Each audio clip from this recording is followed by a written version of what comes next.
Hello, I'm Dr. Rao Khan, and welcome to Operations Management. Today, we'll be talking about forecasting in the context of operations management. Forecasting demand is a crucial issue for driving efficient operations management plans. The impact of poor forecasting can manifest as stockouts, high inventory, obsolescence in meaning that you have expired goods because they've been stored for so long and they're not getting sold. Or you have low service levels, rush orders, inefficient utilization of resources. When I say resources, I'm not just talking about raw materials, but also labor and productivity of your workers. And there's also a chance of bullwhip propagating through the upstream supply chain. So, forecasting, the process involves taking your historical data and then making projections about that data set into the future using some sort of mathematical model. And that mathematical model could be qualitative, or it could be a quantitative model, or it could be a combination of both. And so, in that case, when it's a combination, you have to adjust it using good judgment. So, in other words, what I'm saying is to be able to create a forecast, you need to have a key ingredients, which is historical data. And using that historical data, you'll be able to come to some reasonable inferences in the form of forecasting. So, forecasting prepares an organization for a common future objectives by coordinating multiple departmental activities. So it's important for both short-term planning and long-term planning for the organization. So forecasting helps develop. So as you can see, forecasting has a very important strategic role when it comes to operations management. Effective management of distribution and manufacturing activities begins with understanding and anticipating these market needs. So, forecasting essentially is a process of projecting past sales demands into the future. And so, forecasting enables you to assess the current market trends and sales quickly so that you can make informed decisions about how to plan future operations. So, and to that effect, there's actually three key tools that are used to plan and control your manufacturing distribution processes. Those three tools would be are going to be the just-in-time management strategy. The other two are enterprise resource softwares. And so in particular, we're going to look at MRP, which is manufacturing resource planning software. And there's also the DRP, distribution resource planning softwares. So an MRP, sales forecast planning system, is essentially a computerized system that's going to allow manufacturers to plan, manage, and control their inventories more efficiently. So essentially, it helps them to schedule the manufacturing per bills of materials and deliver the right product at the right time at the best possible price. So this manufacturing decision-making process compares the existing raw materials and components that are required to produce goods with the production capacity based on demand forecasts. Besides helping you to understand these inventory levels, the system lets producers optimize labor requirements. So its process is to enhance the productivity of your business and reduce superfluous inventory while maintaining that supply demand cycle. And so the second software that I mentioned was distribution resource planning software. So this software performs time-based requirements planning for either a single facility or a multi-facility distribution organization. So the main thing that the software does is it calculates the inventory requirements over time, and then it automatically generates an online purchase requisition, which can then be turned into purchase orders, and inventory transfers.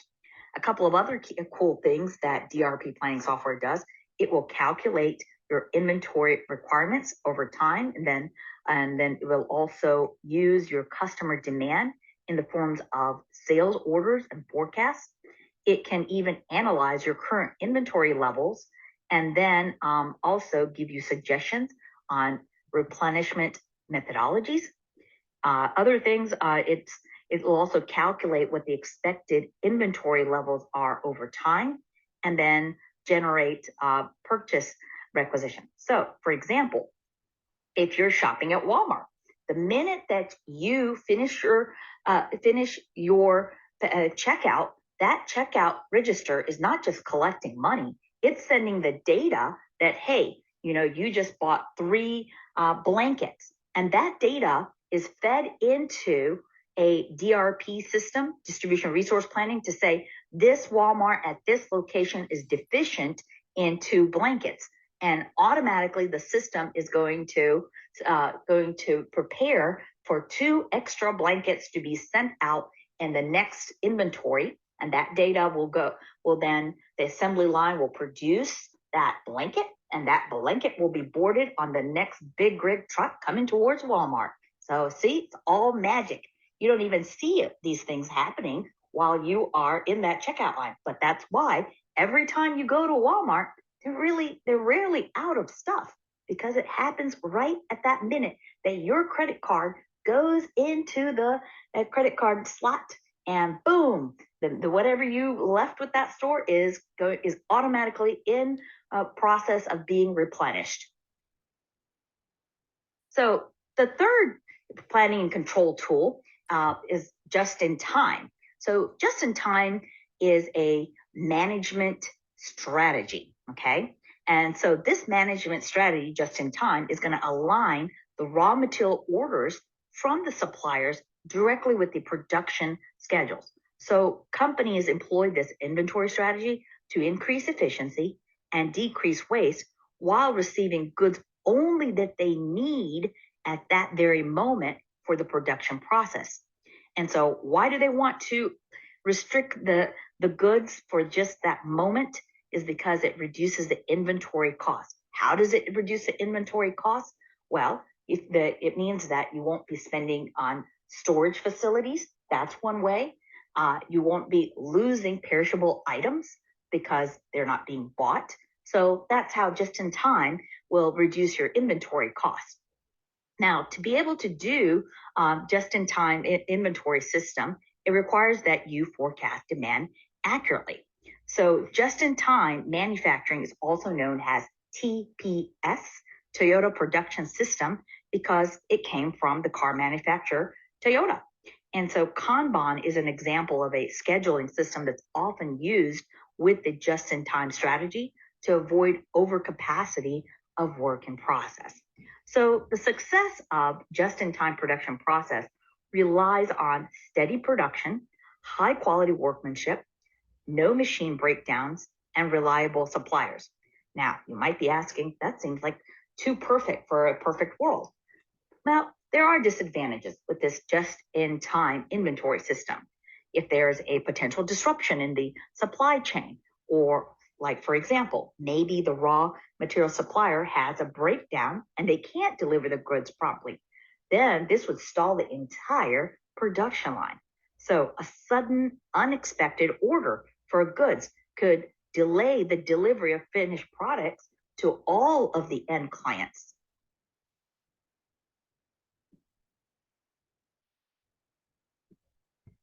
So as you can see, forecasting has a very important strategic role when it comes to operations management. Effective management of distribution and manufacturing activities begins with understanding and anticipating these market needs. So forecasting essentially is a process of projecting past sales demands into the future.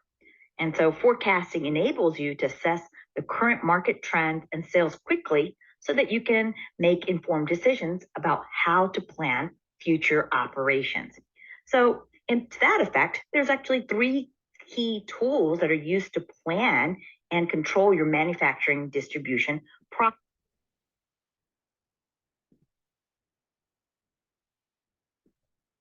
So let's take a look at how manufacturing resource planning softwares actually work. As you can see here in this table, we know that we're able to produce 2 cars in January 2022. And so when we produced 2 cars, we needed to have 8 wheels for those cars. Now, when February came along, where the demand was we needed to produce 4 cars. So then you would have to feed the information you already have about the January, results. 2 cars equals 4 wheels into that planning software, and then it will spit out how many wheels need to be ordered to produce the 4 cars. So this is more of a simple way of looking at how it works. It's a little bit more complex in real life. So essentially, a materials requirement planning software calculates the materials and the components needed to manufacture the product. In our case, the components are the wheels. So we need to calculate how many components or wheels are needed as part of the overall product, which is 4 cars. So what you can see from my slide is that it consists of 3 primary steps. First, you take inventory of the materials and components that you already have on hand. Second step, you'd identify what additional components you're going to need, and then you're going to schedule the production or purchase. So a materials resource planning system takes your sales forecast of finished goods, here in my example would be the finished good being cars, to create a projection of the volume of raw materials, or in my example, the volume of tires or wheels that you need that would be consumed in the future. So the sales forecast is given as a quantity or a volume of finished goods that are produced this year in order for you to determine what volume of raw materials or wheels are needed next year to once again produce the same number of finished goods the next year. So now, in the same way, distribution resource planning software is used in a very similar way. So supply chain and distribution requirements planning software work hand in hand to determine the right quality of finished goods that need to be sent to that distribution center or warehouse so that you can meet that customer demand. So the customer and the forecasted demand then are the data that's input into this distribution software, and then the output is going to be the purchase orders. So DRP determines the number of finished goods to be sent to each distribution center. So in the same way, like in my previous example, when you buy the blankets, then how many ever blankets you purchased is going to get fed into a DRP system, and the DRP system is going to plan how many blankets need to be put on that big rig truck so when it's going to head on its next trip to Walmart, so that the next customer is going to have the same type of blanket. So distribution requirements planning is a time-based process that makes the delivery of goods more efficient by determining which goods and how many goods you need, and also where that location is needed to meet that demand. So which Walmart? You can't just put in Walmart. It has to be the Walmart in New York or the Walmart in Chicago, right? And how many blankets does Chicago need? How many blankets does New York need to replenish? And that's how it works. So what you're seeing is that the goal is to minimize shortages at the level of the customer or in the stores, but at the same time, you don't want to have excess. So you want to reduce the cost of ordering, transporting, and the storage costs of goods. So as you can see, supply chain management is a complex process that's going to involve coordinating the purchasing or materials, scheduling the operations, the logistics of getting the items from the distribution center to the stores, and planning the resource capacities. And with all of these aspects involved in supply chain planning, the distribution of materials is considered the vital component of production. So that brings us back to total quality management. And so total quality management goes hand in hand with the concept of just in time. So forecasting, and I want to take a deeper dive into forecasting and total quality management. You have to have accurate forecasting customer demand to be able to produce good quality service. So continuous replenishment and just-in-time management strategy complement total quality management. So using forecasting in conjunction with total quality management eliminates the need for buffer inventory, which in turn is going to reduce the waste and inventory costs, which is the primary goal of total quality management. It smooths out the process flow with no defective items. It meets the expectations of on-time delivery, which is perceived as a good quality service. So what is that relationship between forecasting and just-in-time? Great question. Just-in-time inventory control strategy says that a company receives goods as closely as possible for when they actually need it. So if a car assembly plant needs to install airbags, it's not going to keep a stock of airbags on its shelf, right? And so, but instead it's going to receive it at the time that they need to assemble the cars on the assembly line. In the same way, most businesses can't afford to manufacture and order more products than that they can actually sell. So the money that you'll spend on excess manufacturing and storage of unsold goods is going to be spent on assets that you could earn income from. So this whole concept of just-in-time manufacturing and ordering helps you to keep just enough inventory on hand to meet that demand. So to implement a just-in-time system, you have to have accurate sales forecasts. So forecasting demand and sales is essential to these three major activities.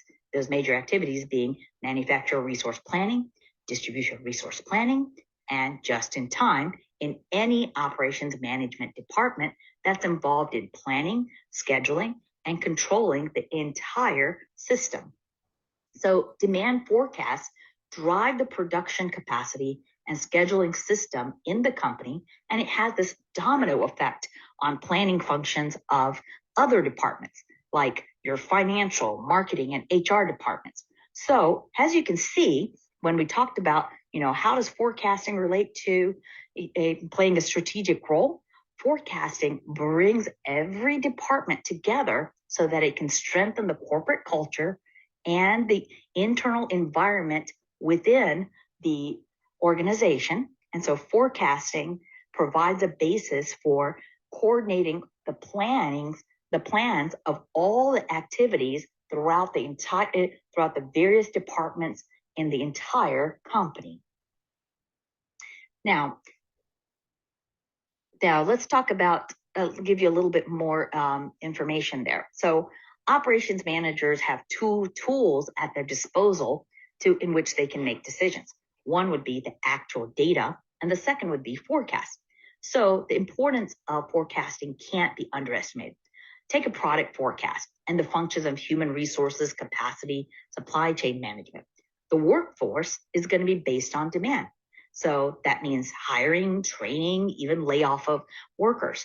So if a large demand is suddenly thrust upon that organization, and then say that the training of your employees starts to decline, that's going to affect the product quality. But when the capacity can't keep up with the demand, the result is you have undependable delivery, you end up losing customers, you may even lose your company's market share. And so then that means your competitors are going to steal your market share and they get ahead of the game. So excess capacity can actually skyrocket costs. Last minute shipping means high cost. Asking for parts last minute can raise that cost. Most profit margins are pretty slim, which means either of those scenarios can wipe out the profit margin and have the organization operating at a loss. So these scenarios are why forecasting is important to an organization. Good operations managers learn how to forecast, to trust those numbers, and to trust their instincts to make the right decisions for their firm. So these forecasts not only are important to the production process, it's also important to the service sector. So service sector industries have other unique factors to incorporate into their forecast. So let's look at local events, for example, can increase the need for hotel stays, increase the need for food, gas, and more. Holidays can have an impact. It can be narrowed to hours in the day where businesses close off. And so around popular meal times. So tools for forecasting in this regard include the point of sales tracking that's going to compute the sales by the quarter hour to establish a pattern for scheduling the staff that's needed at peak times and for deliveries or other activities during the slower periods. So operation scheduling is going to focus on jobs that are assigned for individuals for a period of time, jobs that are assigned to workstations for completion. So a job is the objective being produced, either a good or a service. So scheduling to meet that demand is that critical aspect of an operation manager's function in the organization. And scheduling is that entire process of organizing, choosing, and timing your resource in the form of labor and staffing to carry out all of these activities that are needed to produce the desired output at the desired time, while satisfying a large number of time and relationship constraints among the activities of resources. And of course, there's many ways that you can schedule and sequence a job. Now, how does the strategic role of forecasting relate to measurements, or more specifically, performance measures? Flow time is an important performance measure that tracks the time a job is in the system. So past due activities would be a measure of how much time a job missed its due date. So there's some basic and very general measures on how to determine how to schedule a job or how to schedule production. And so and total inventory would be one performance measure that can be used to figure out how well your production process is working. Utilization is another one.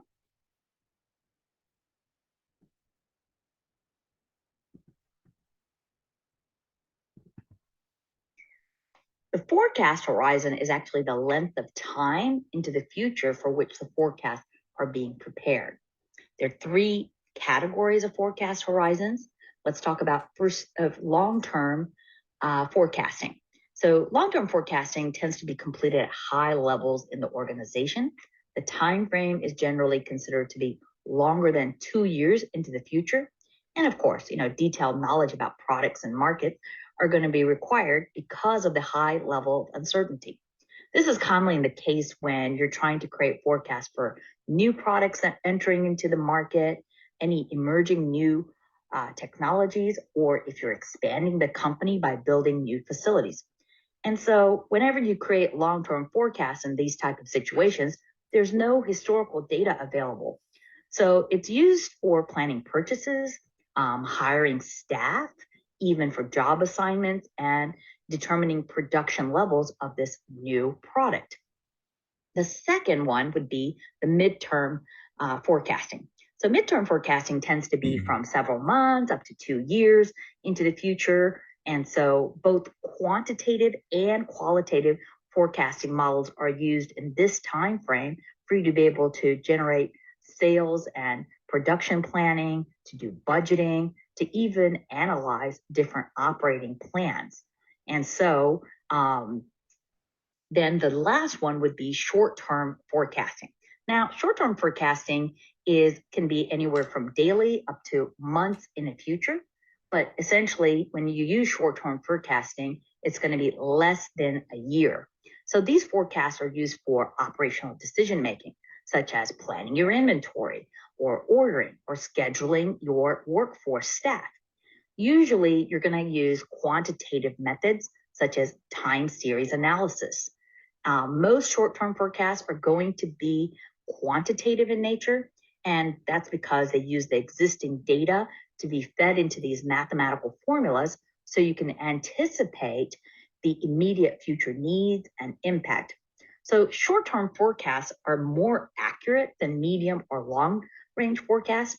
And, a lot can change in 3 months, a year, 3 years, or longer. So a couple of factors that would influence these forecasts would change every day. So short-term forecasts need to be updated regularly to ensure their accuracy. So why are forecasting horizons even important? Well, the shorter the time horizon for the forecast, the lower degree of uncertainty. Data doesn't really change very much in the short term, but as the time horizon increases, meaning that the longer into the future you're trying to forecast, there's a lot more likelihood that changes will have established patterns and relationships. So, because of that, forecasters can't expect the same degree of accuracy with a long range forecast as when they're trying to create a short term forecast.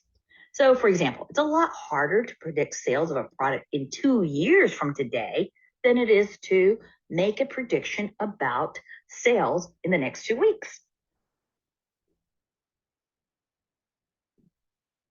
Okay, as you can see, not all forecasts are created alike. There are different types of forecasts. Within that, there are three major categories of forecasts.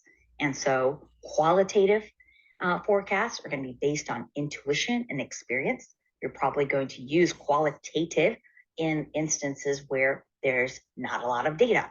If you have access to hardcore data, then you want to go for quantitative models like time series or causal.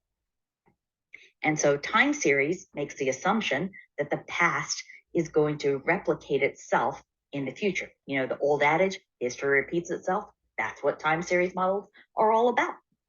Whereas causal and correlation is when you have hardcore data and lots of quantities of it.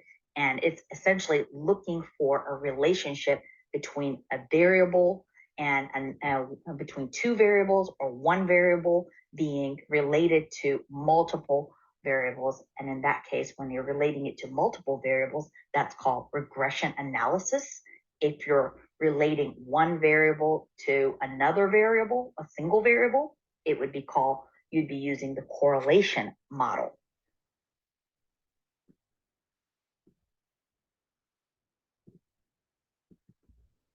Okay, so as you can see from my slide, there are two broad categories. And so in your decision-making process, you're going to have to decide, do you want to go with qualitative forecasting methods or quantitative methods? That's your first step. If you decide to go qualitative, that will be a different decision and a different type of data. If you do quantitative, you want to go with this. So essentially, I'm getting to is, how do you choose the right forecasting technique? Now, the selection of the method is going to depend on a couple of factors. The context of the forecast and also if there is relevance and availability of historical data, the degree of accuracy that you desire, the time period to forecast, and even the cost benefit or the value of the forecast to the company, and how much time you have available to making that analysis. So when we're looking at qualitative techniques, they're going to be used when you don't have a lot of data. For example, when you have a new product and you really don't know, you don't have any other historical data because it's new. Or when you're introducing a product for the first time into a market, or you're taking an existing product and you're introducing it into a new market, like if you're expanding globally into another country. So that requires you to rely on human judgment and some rating scales to be able to turn qualitative information into quantitative estimates.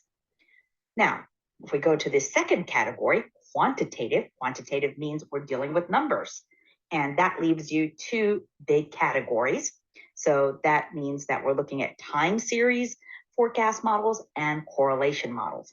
So if we're taking the path of quantitative forecasts, the objective here is to bring together in a logical, unbiased, and systemic way all the information and judgment which relates to the factors being estimated.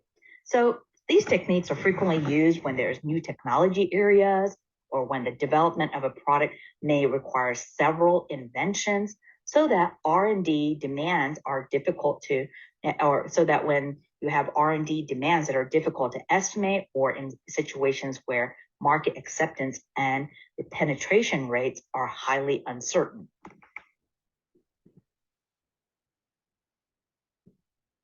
Okay, let's take a deeper dive into the 4 types of qualitative forecasting methods, which include the Delphi method, the jury of expert opinion, the Salesforce composite, and lastly, the consumer market survey.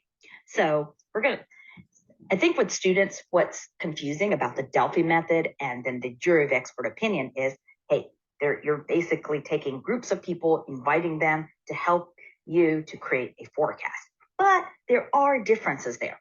If we're looking at the Delphi method, we are inviting experts in the industry by giving them a survey to give us their opinion. And these surveys are conducted anonymously. And then by repeating these surveys to these experts over and over, eventually we're going to come up with a forecast after multiple rounds of surveying anonymous experts. Now, if we're looking at the jury of expert opinion, it's not going to be done in such a formal way where we're sending out anonymous surveys. Instead, we're going to be face-to-face, and we're going to have these CEOs and executives from various industries coming together to create a forecast. And so at the end of that meeting, you want to have a consensus on what the projection is going to be.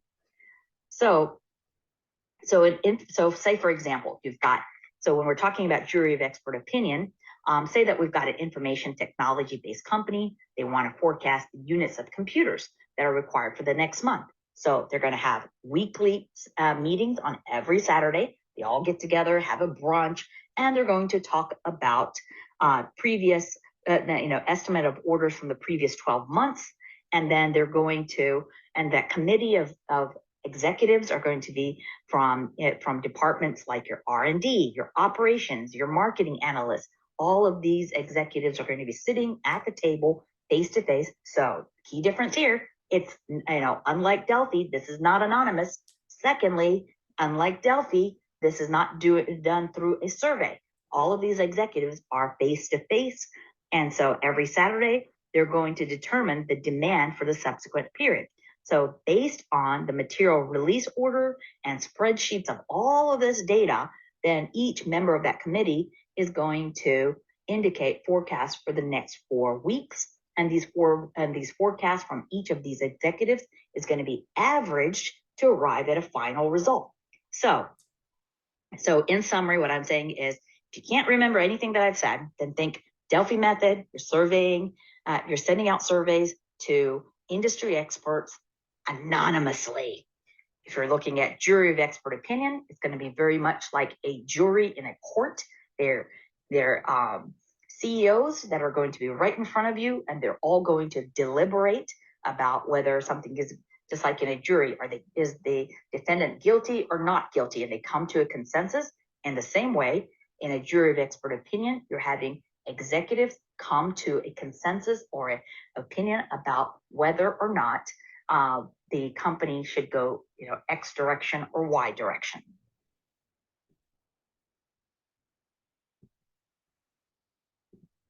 Okay, so that brings us to the last 2 methods of qualitative forecasting methods. So we just finished talking about the jury of expert opinion method, and that's a top-down estimation method. Whereas if you can see here on my slide, the Salesforce composite is a bottom-up method of estimation or forecasting. And so what the jury of expert opinion is going to take top-level executives who are going to make forecasts about what's happening from their top-down perspective of the company. Whereas Salesforce composite, there's sales projections that are going to be made from salespeople. Therefore, it's a bottom-up estimation technique or a bottom-up forecasting technique. So let's take a little bit deeper dive into that.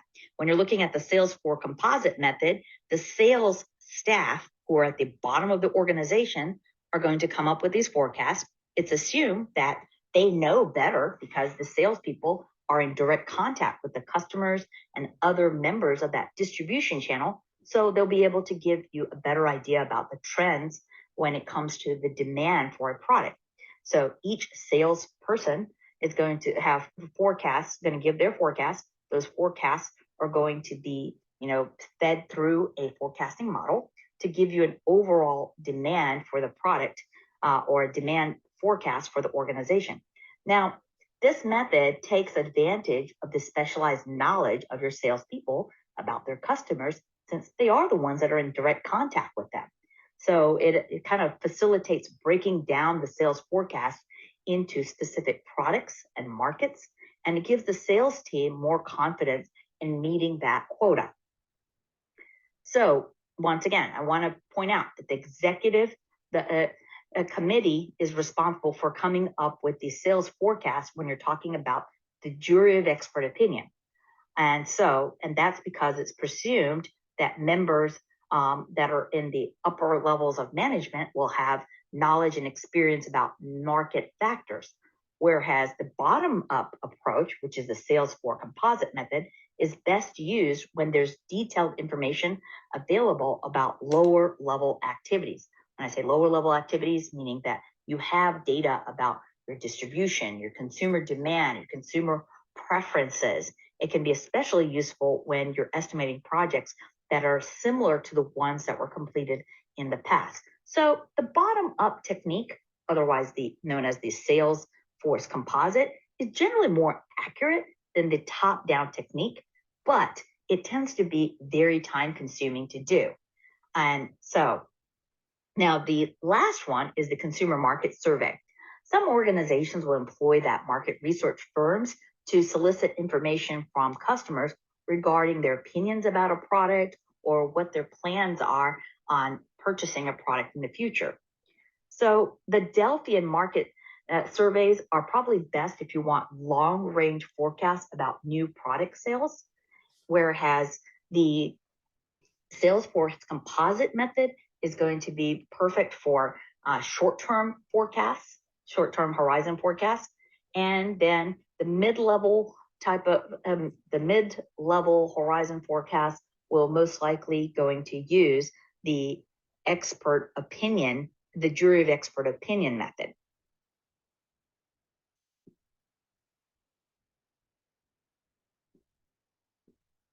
Okay, so now let's turn our attention to looking at the time series models. And so to be able to even begin a discussion on time series models, we have to understand demand patterns. There's actually 5 basic patterns of demand. So what you see is that there's horizontal, there's trends, there's seasonal, and there's cyclical, and there are random patterns.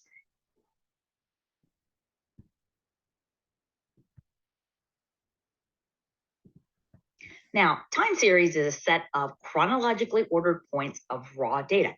So raw data, for example, could be the division sales for a given product by month or maybe for several years. Time series models help to identify and explain any irregularity or a systematic variation in a series of data, which could be due to seasonality or the seasonals. So, for example, in Christmas time, that's when sales are going to go up because it's a holiday season, but it doesn't happen to that extent in other times of the year.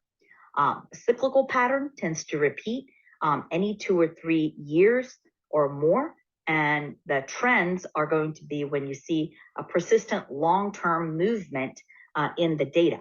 So demand patterns, when we plot them, we're plotting the historical product demand data. So if we're looking at trend, a trend is that there's a consistent upward or downward movement of the demand, and that's going to be related to the product's life cycle. If we're looking at a cyclical pattern in the demand, then a cycle is a pattern in data that tends to last more than 1 year. And often they're related to events like interest rates, maybe a change in the political climate, or a change in the consumer confidence or other market factors. Now, the point that students usually get confused is how to tell the difference between a cyclical demand pattern and a seasonal demand pattern. So that's why I've highlighted in yellow. A cyclical demand pattern, if you look at the time, is going to be less, greater than a year. A seasonal demand pattern, we're talking about months. So you just have to look at the x-axis, and that would be one of your dead giveaways.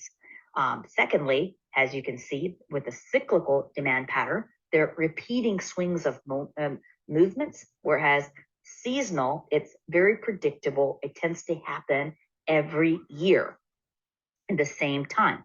And of course, you can have irregular variations, which is also here. Irregular variations is often when the demand can be influenced by an event or series of events that's not expected to be repeated in the future. So examples would be if you have like a hurricane or an extreme weather event, if you have a strike at a college campus, or maybe a power outage. So what I'm saying is it's an event that is unexpected and you wouldn't expect it to return. Now, random variations are unexplained variations in demand that remain after all of the other factors have been ruled out. And so it's considered noise or an outlier. So let's kind of look in the next slides, and I'll to compare seasonal demand patterns against cyclical. So maybe with these photos, we'll be able to get more clarity. Okay, so let's compare a cyclical demand pattern against a seasonal. Now, like I said before, the key is the time period. And many people confuse that cyclical behavior with the seasonal behavior pattern, but they're really quite different. And so if the fluctuations are not of a fixed frequency, then they are cyclical. And if the frequency is unchanging and it's associated with some aspect of the calendar, then the pattern is seasonal.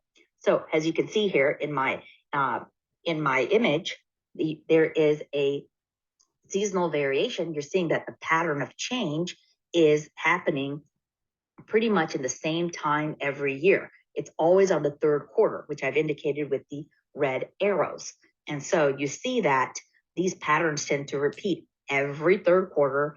And so the third quarter of 2007, you see a drop in the sales. Again, in the third quarter of 2008, you see a drop in sales. And then when you get to 2009, again, the third quarter is showing a drop in sales. So a seasonal variation is going to have a pattern that's very fixed, very predictable. It's going to happen at the same time every year.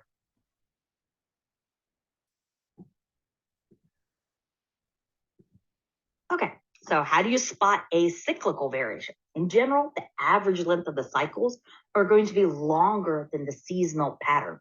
When we're looking at the seasonal pattern, we're talking about months.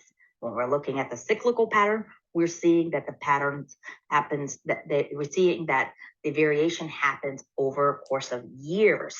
And so that's the first difference. The second is there's no fixed pattern here.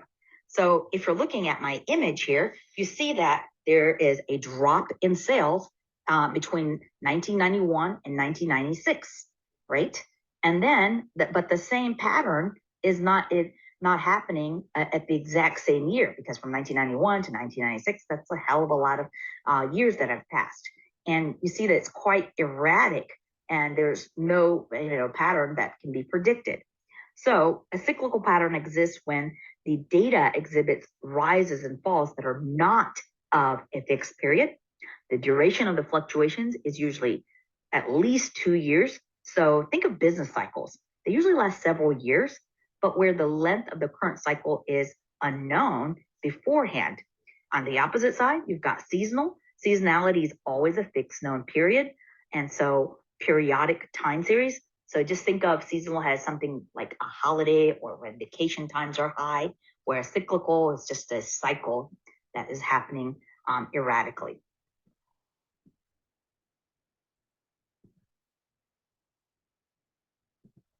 Okay, so we have finished talking about qualitative methods, and we're now going to focus on the quantitative. Quantitative means we have data, hardcore data. And so if we're looking at hardcore data, we have two options. you can either use a correlation model or you can use a time series models. And so now we're going to focus on time series models. So there's 4 types of time series forecasting models in here. And so what's common to all of them is that in order for you to choose a time series forecasting model, you have to have historical data. And so some data is known, and that data tends to be time dependent. That's what I mean by historical data. So such data is going to enable you to analyze a past to predict the future. So all 4 of these models are based on the assumption that history will repeat. And so you can use the today's data to make a prediction about the future.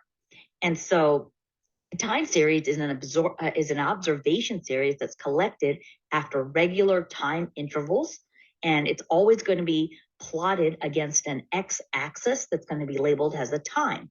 And so that's how you would know this is a time series forecasting model. Now, time series focus entirely on patterns and it looks for changes in those patterns, and it relies completely on historical data. So all time series models are going to go with the old adage, history repeats. So it's obvious from the description that all statistical models are going to be more likely correct, that these things that are their time period models are probably best for short-term horizon forecasts, because if it's time dependent, then that means that it's going to be greater accuracy for making projections about forecast for something that's in the near future, like less than a year, a short forecast horizon. And so for this reason, these time series models provide us with accurate forecasts for the immediate future, but they're probably not the best choice if you're trying to make forecasts that are into more than a year. And so for the same reason, these techniques are probably also not the best choice if you're trying to look at the company's growth rates, because growth rates are usually measured in a time period of more than a year. So example, like if you're looking at the rate of growth in the sales over a period of 5 years, definitely you don't want to do time series. You'd want to go for a correlation model as one option. And so that brings us to the 4 types. So as you can see, naive approach model is going to be the simplest. It probably takes the least amount of time. But if you've got time to produce and it's something of great value, this forecast, and then you're going to have to go for something that's going to take up more time. And then you would have to go for simple moving averages, weighted moving averages, and exponential smoothing models. Now, the naive approach, it's going to be for short-term forecasts. So you're just eyeballing the data that's in front of you and making a reasonable inference about what will happen in the future. And so you are using today's data as the forecast. And so the naive model is great for short-term forecasts for making a presumption about what's going to happen maybe next week or in 2 weeks. But whereas if you're looking at the moving average types of time series forecast models, then what these 3 have in common is that you're taking an average of all the data that you have in front of you and that serves as the forecast. So simple moving average, weighted moving average, exponential smoothing are 3 models that are based on using the average of all the data you have to make short-term horizon forecasts. And there's some key differences here that you'll have to know. So if you're trying to look for inventory control, or if you're looking to measure seasonal variations, then you would use simple moving average. If you're using the weighted moving average, that's going to be usually when there is a trend, you see a fixed pattern, then your option would be using weighted moving average or exponential smoothing model. These last 2, the weighted moving average model and the exponential smoothing, are going to take a lot of time because you're dealing with a lot more data than if you were using a simple moving average. And again, so essentially, we're coming down to the question of how do you choose between these 4 models of time series forecasting? With naive, if you just want to make a quick projection, then naive. What about the other 3? That's what we're going to take a deeper dive into next. Okay, so remember in the previous slides, we were comparing cyclical pattern versus seasonal pattern. Well, there was a good reason for me emphasizing that. And that brings us to, if you can spot the difference between cyclical and seasonal demand patterns, that's going to help you decide on which of the last 3 types of time series models to use. And remember, I said that when you have a cyclical pattern, there's no fixed pattern amongst the data, meaning that you can't draw a trend line through all the data points and have them kind of be close to that line. And if there's no fixed pattern, then that means there's no trend. If there's no trend or fixed pattern, then we're looking at cyclical data patterns and demand. And if you're using cyclical data patterns and demand, then you only have one choice of time series model to use. And that would be the SMA, the simple moving average. There's no trend and you have cyclical data, then you go right for the simple moving average model. The simple moving average model is going to use the average of all the data points to make a forecast, right? So now if we're looking at the graph and it's being plotted against time, that's how you know it's a time series model. And now you're looking at the actual graph line, and you see that there's a definite, predictable, fixed pattern of where there's a drop in sales. That means that if a fixed pattern is present, that means that you have a trend line that can be drawn through those points because it's occurring at the same time every year. Like Christmas happens same time every year. If you graph Christmas across the next 5 years, it's always going to be in December. So you can draw a pattern of line. So if you can find a fixed pattern in those data points, then that leaves you with 2 options within the time series models. You're going to go straight for either the weighted moving average or the exponential smoothing model to make your forecast projections. Now, if you haven't noticed by now, these last 3 are all using moving averages as the basis of their forecast. So you should have asked, why in the world is it moving averages being used? So here's the answer to that question. Moving averages have this property to be able to reduce the amount of variation that's present in that data. So it makes sense that we saw that when you saw a seasonal pattern or a cyclical pattern, there was variation in that data. Now, whether or not the pattern was fixed or not is what differentiated the 2. So that's why we're going to use moving averages to eliminate those fluctuations. Now, if you're using a simple moving average, what you're doing is you're making a forecast by taking the average of some number of periods of past data, and then you're going to sum up each period, divide that result by the number of periods. And that technique is going to be found most effective if you're doing a short range forecast where you're trying to make projections about maybe sales, for example, that are going to be happening in less than 1 year. And so that's going to give you a generalized impression of data over a short period of time. So when would you use smooth, the simple moving average? It's probably easier to analyze things like frequently purchased goods. This type of moving average model works well when you're determining whether to invest in a stock for an item that a consumer may purchase on a routine basis. Examples would be like food items, personal care items, toiletries, car fuel, things that are perishable goods. If you're following the sales patterns for perishable goods, you want to use the smooth moving average.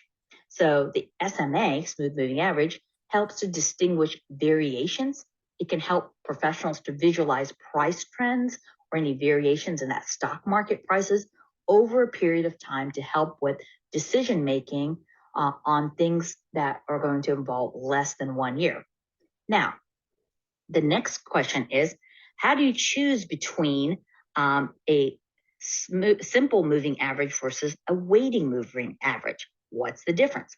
Well, the main difference between the SMA and the weighted moving average and the exponential is the sensitivity of how each shows to the changes in data being used. So of the three, the exponential smoothing is going to be the most sensitive to any changes in data.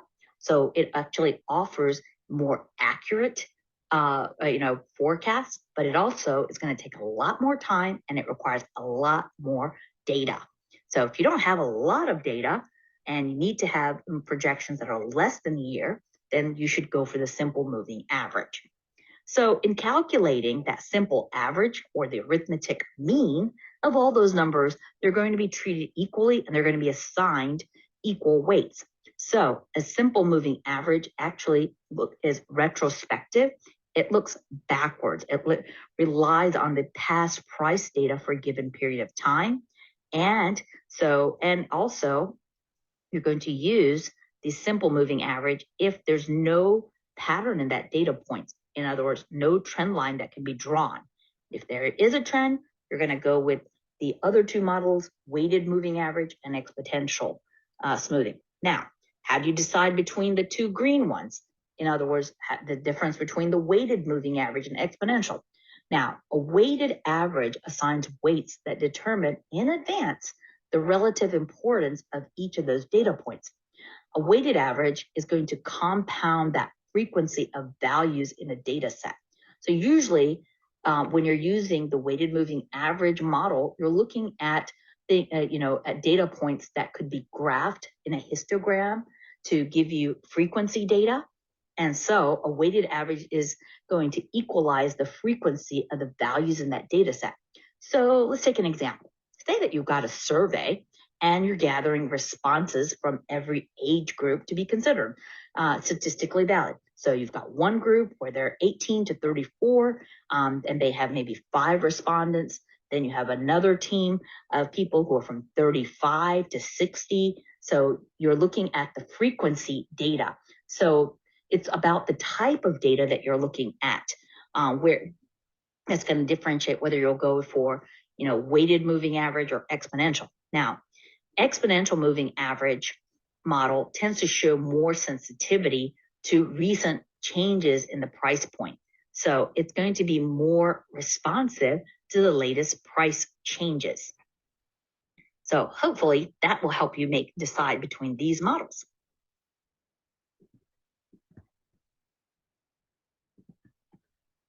Hello, I'm Dr. Rao Khan, and welcome to Operations.